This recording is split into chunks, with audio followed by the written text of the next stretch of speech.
որպես ազգային ժողով։ Շնորհակալություն։ Համեցեք։ Պարոն երկու կարճ հարցն առաջին հարցս վերաբերում է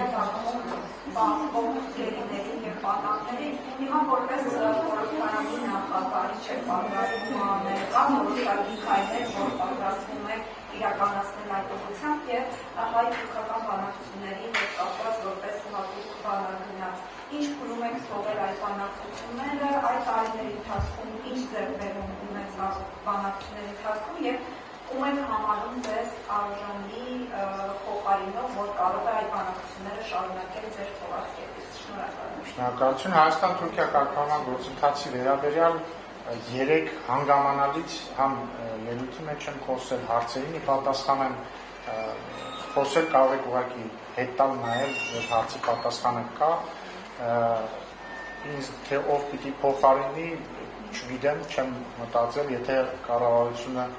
խորհրդի կարիք ունենա կքննարկենք, բայց այդ հարցը կառավարության տիրույթում է, գերիների եւ այլ պահող անձանց վերաբերյալ գիտեք, որ այդ հարցը ամենօրյա աշխատանքի մաս է,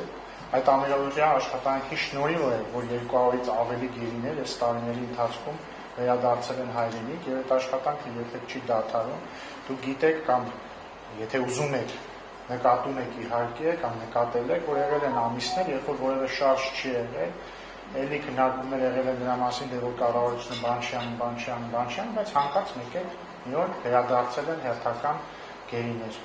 Եվ մենք ամեն ինչ անելու ենք, որ դա հնարավորինս արագ տեղի ունենա եւ բնականաբար մենք էլ խորհրդարանական մակարդակում ինչպես աշխատել ենք այդ ուղղությամբ, այնպես էլ կաշխատենք։ Շնորհակալություն, շնորհ։ Պարոն Բունյան, ես ուզում եմ հարց